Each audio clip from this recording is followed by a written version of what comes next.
Welcome back to yet another vlog. ഇന്നത്തെ vlog ഒരു cooking വ്ളോഗാണ്.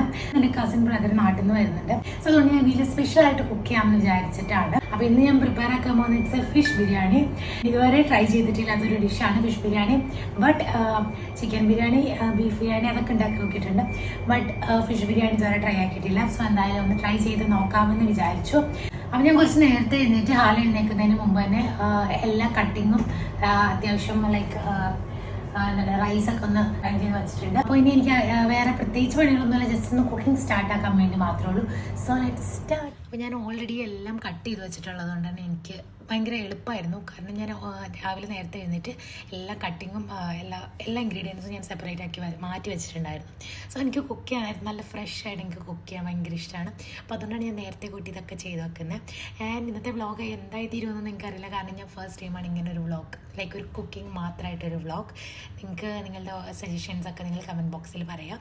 സോ ഫസ്റ്റ് ഞാൻ എന്താ ചെയ്യുന്നതെന്ന് പറഞ്ഞാൽ ലൈക്ക് നമ്മുടെ ഫിഷിനെ ഫുൾ മസാലയിൽ നല്ല കുളിപ്പിച്ച് കുട്ടപ്പനാക്കി വെക്കുകയാണ്.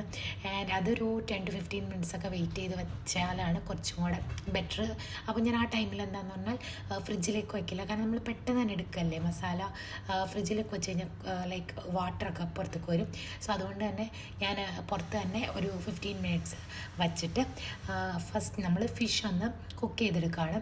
ലൈക്ക് ഫ്രൈ ചെയ്തെടുക്കുകയാണ് എന്ന് പറഞ്ഞാൽ ഭയങ്കരമായിട്ട് ഫ്രൈ ചെയ്യേണ്ട, കുറച്ച് മാത്രം ലൈക്ക് ഒരു 5 minutes രണ്ട് സൈഡ്സും ബോത്ത് സൈഡ്സ് 5 minutes ആക്കിയിട്ട് കുക്ക് ചെയ്യാണ്. എനിക്ക് ഭയങ്കര മടിയുള്ള കാര്യമാണ് നമ്മൾ 2 പ്രാവശ്യം ഫ്രൈ ചെയ്യണത്. അതായത് ഒറ്റ ടൈമിൽ അങ്ങോട്ട് കംപ്ലീറ്റ് കഴിയുകയാണെങ്കിൽ നല്ല സമാധാനമാണ്. അപ്പോൾ അതുകൊണ്ട് ഞാൻ എല്ലാം അഡ്ജസ്റ്റ് ചെയ്ത് ഒറ്റ ടൈമിൽ തന്നെ ഫിഷ് ഫ്രൈ ചെയ്യാൻ വെച്ചു. അപ്പോൾ നോക്കിയപ്പോഴത്തേക്ക് അവർ വന്നിട്ടുണ്ടായിരുന്നു. ആൻഡ് വന്നപ്പോൾ നമ്മൾക്ക് മെയിനായിട്ട് പെട്ടി തുറക്കുക എന്നുള്ളൊരു കാര്യമാണ് നമുക്ക് ചെയ്യാനുള്ളത്. കാരണം നാട്ടിൽ നിന്ന് ഉമ്മ കുറേ സാധനങ്ങൾ കൊടുത്തിട്ടുണ്ട്. കുറേ എന്ന് പറഞ്ഞാൽ അത്യാവശ്യം കുറച്ച് സാധനങ്ങൾ അടുക്കളയിലേക്കും കഴിക്കാനൊക്കെ ഉള്ള സാധനങ്ങൾ കൊടുത്തിട്ടുണ്ട്. അപ്പോൾ ഫിഷ് ഫ്രൈ ചെയ്യാനിട്ടിട്ട് ഞങ്ങൾ പെട്ടി പൊളിക്കുന്ന തിരക്കിലായിരുന്നു. ആൻഡ് എന്തൊക്കെ കൊണ്ടുവന്നത് ഞാൻ ലാസ്റ്റ് ഞാൻ ഡീറ്റെയിൽ ആയിട്ട് കാണിക്കുന്നുണ്ട്. ആൻഡ് നിങ്ങൾ ചിലപ്പോൾ കാണുമ്പോൾ നിങ്ങൾ ഓർക്കും അയ്യോ ഇതൊക്കെ എന്താ എന്ന് വിചാരിക്കും. ബട്ട് ഇതൊക്കെ ഇതിനെന്താണ് നിങ്ങളുടെ നാട്ടിൽ പറയുന്നത്, ഞങ്ങളുടെ നാട്ടിൽ ഇത് പറയുന്നത് റംബൂട്ടാൻ. എല്ലായിടത്തും റംബൂട്ടാൻ എന്നാണ് തോന്നുന്നു കേട്ടോ. ആൻഡ് അതൊക്കെ കുറച്ച് കഴിച്ചിട്ട് ഫിഷ് ഫ്രൈ ആക്കി. അപ്പോഴത്തേക്കും ഫിഷ് ഫ്രൈ ആയിട്ടുണ്ടായിരുന്നു. ഇനിയാണ് എൻ്റെ ഫേവറേറ്റ് പാർട്ട്. എനിക്ക് ഈ മസാല പ്രിപ്പയർ ആക്കാൻ ഭയങ്കര ഇഷ്ടമാണ്. ലൈക്ക് ഈ ഒരു ഓയിലുണ്ടല്ലോ, നമ്മൾ ഫിഷ് ഫ്രൈ ചെയ്തെടുത്ത ഓയിലിലേക്ക് ബാക്കിയുള്ള മസാല പ്രിപ്പയർ ചെയ്യുന്നത് എനിക്ക് ഭയങ്കര ഒരു സാറ്റിസ്ഫാക്ഷനാണ്. അപ്പോൾ ഞാൻ എന്ത് ചെയ്തു, എനിക്ക് പിന്നെ ഏറ്റവും ഇഷ്ടമുള്ള പരിപാടിയാണ് ഈ ജിഞ്ചർ ഗാർലിക് പേസ്റ്റ് ഉണ്ടാക്കുന്നത്. സോ അതൊക്കെ ഇനി കുക്ക് ചെയ്യാൻ ടൈമായി. അപ്പോൾ ഞാൻ എന്ത് ചെയ്തു, കുക്കിങ്ങിലേക്ക് വീണ്ടും കടന്നു. അപ്പോൾ ഞാൻ നാട്ടിൽ നിന്ന് കൊണ്ടുവന്ന പൊതി എന്തൊക്കെയാണെന്ന് തുറന്നു നോക്കാത്തതിൻ്റെ ഒരു വിഷമം എൻ്റെ മനസ്സിലുണ്ട്. ബട്ട് എല്ലാവർക്കും വിശക്കുന്നുണ്ടായി. നല്ലൊരു ലൈക്ക് ഒരു 1 o'clock ഒക്കെ ആവാറായിട്ടുണ്ടായിരുന്നു. അപ്പോൾ എന്തായാലും ഞാൻ കുറച്ച് സബൂറാവാന്ന് വിചാരിച്ചിട്ട് ഞാൻ വീണ്ടും കുക്കിങ്ങിലേക്ക് സ്റ്റാർട്ട് ചെയ്തു. അപ്പോൾ കുക്കിംഗ് അലമ്പാക്കാൻ ആൾക്കാരൊക്കെ വന്നിട്ടുണ്ടായിരുന്നു. ബട്ട് എനിക്ക് കുക്ക് ചെയ്യുമ്പോൾ എനിക്ക് സമാധാനത്തിൽ കുക്ക് ചെയ്യണം. എനിക്ക് ആരും പാടില്ല എന്ന് പറഞ്ഞാൽ എനിക്ക് ആരും ഹെൽപ്പ് ചെയ്യേണ്ട. കുക്കിംഗ് തീരുന്ന വരെ ഞാൻ മതി. അങ്ങനത്തെ ഒരു ക്യാരക്ടറാട്ടോ. എന്നെ പോലെയുള്ളവരുണ്ടെങ്കിൽ കമൻറ്റ് സെക്ഷനിൽ പറയാം. ആൻഡ് പിന്നെ എന്താണ്, അപ്പോൾ ഞാൻ എന്താ ചെയ്യുന്നത് പറഞ്ഞാൽ ഫസ്റ്റ് മസാല പ്രിപ്പയർ ആക്കിയതിന് ശേഷം മസാലയുടെ മുകളിൽ നമ്മൾ ഫ്രൈ ചെയ്ത് വെച്ച ഫിഷൊക്കെ വെച്ചു. അപ്പോൾ ഓൾമോസ്റ്റ് അപ്പോഴത്തേക്കും റൈസൊക്കെ ഞാൻ നേരത്തെ തന്നെ ഡ്രെയിൻ ചെയ്ത് വെച്ചിട്ടുണ്ടായിരുന്നു. അപ്പോൾ റൈസൊക്കെ കറക്റ്റ് റേഷ്യോയിലായിട്ടുണ്ടായിരുന്നു കേട്ടോ. ആൻഡ് എനിക്ക് ഏറ്റവും ബോറിംഗ് ആയിട്ടുള്ള പരിപാടി റൈസ് കുക്ക് ചെയ്യണതാണ്. എനിക്ക് എന്താണെന്നറിയില്ല, എനിക്ക് തീരെ ഇഷ്ടമല്ല റൈസ് കുക്ക് ചെയ്യണത്. അതുപോലെ അതിങ്ങനെ ഭയങ്കരമായിട്ട് ഗാർണിഷ് ചെയ്യണതും അങ്ങനത്തെ കാര്യങ്ങളൊന്നും എനിക്ക് വലിയ ഇഷ്ടമല്ല. ബട്ട് എന്തായാലും ചെയ്യണമല്ലോ. സോ അതൊക്കെ പെട്ടെന്ന് തന്നെ ചെയ്തു.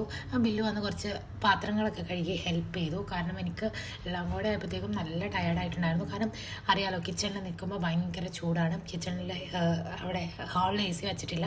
സോ അതുകൊണ്ട് തന്നെ കിച്ചണിൽ നിൽക്കുമ്പോൾ ഭയങ്കര ചൂടാണ്. ആൻഡ് ദെൻ ലാസ്റ്റ് ഞാൻ എന്ത് ചെയ്തു, ദം ഇട്ടു.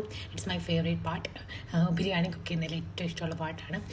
കുറച്ച് മഞ്ഞപ്പൊടിയുടെ വെള്ളമൊക്കെ ഒഴിച്ചു കൊടുത്ത് കുറച്ച് കളറിനൊക്കെ വേണ്ടിയിട്ട് ആൻഡ് ദം ചെയ്യാൻ വേണ്ടി വെച്ചു. അപ്പോൾ then ഓൾമോസ്റ്റ് ഒരു 2 o'clock ഒക്കെ അടുത്ത് ആവാറായിട്ടുണ്ടായിരുന്നു. അപ്പോൾ ഓൾ സെറ്റ്. ഇതെങ്ങനെ എൻ്റെ ബിരിയാണി ഇങ്ങനെ ഉണ്ട്, കാണാനൊക്കെ അടിപൊളിയല്ലേ.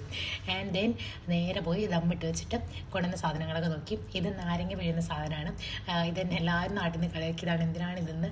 ബട്ട് എനിക്കിവിടെ ഉണ്ടായില്ല. എന്ന് ലുലു പോയാലും ഈ സംഭവം വാങ്ങിക്കാൻ മറന്നു.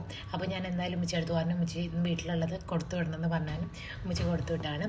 ആൻഡ് ഇതുപോലത്തെ സ്വീറ്റ്സ് എനിക്കൊരുപാട് സ്വീറ്റ് കഴിക്കാൻ ഇഷ്ടമുള്ള ആളല്ല. ബട്ട് മെയിനായിട്ട് ഇങ്ങനത്തെ മൈസൂർ പാക്ക് പേട അതൊക്കെ എനിക്ക് ഇഷ്ടമാണ്. ഈ തേൻ മിഠായി ഇത് ആലക്കുണ്ട്. ആലക്ക് കഴിഞ്ഞ പ്രാവശ്യം നാട്ടിൽ നിന്ന് വന്നപ്പോൾ ഒരു 1-2 പാക്കായിരുന്നു. അല്ല കുറേ പെട്ടെന്ന് കഴിച്ചു തീർത്തു. സോ ആലക്ക് അത് ഭയങ്കര ഇഷ്ടമാണ്. അതുപോലെ തന്നെ ഈ ജിലേബി എനിക്ക് തീരെ ഇഷ്ടമില്ല. ലഡു ജിലേബി സംഭവങ്ങളൊന്നും എനിക്ക് ഇഷ്ടമല്ല. ബട്ട് ആലക്ക് ഇഷ്ടമായതുകൊണ്ട് അതൊക്കെ ഉമ്മച്ചി കൊടുത്തുവിട്ടിട്ടുണ്ടായിരുന്നു.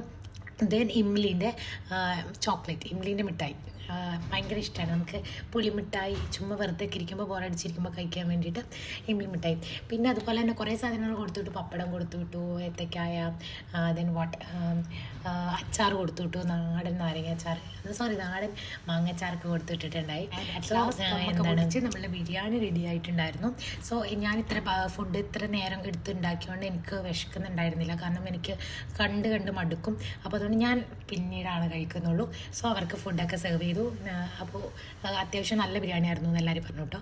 ആൻഡ് ദെൻ അത്രേ ഉള്ളൂ ഇന്നത്തെ വ്ളോഗ്. ഒരു സിമ്പിൾ കുക്കിംഗ് വ്ളോഗായിരുന്നു. നിങ്ങൾക്ക് ഇഷ്ടപ്പെട്ടിട്ടുണ്ടെങ്കിൽ ഡോണ്ട് ഫോർഗെറ്റ് ടു സബ്സ്ക്രൈബ്. അതുപോലെ തന്നെ ലൈക്ക് ചെയ്യുക, കമൻറ്റ് ചെയ്യുക. And then take care and by.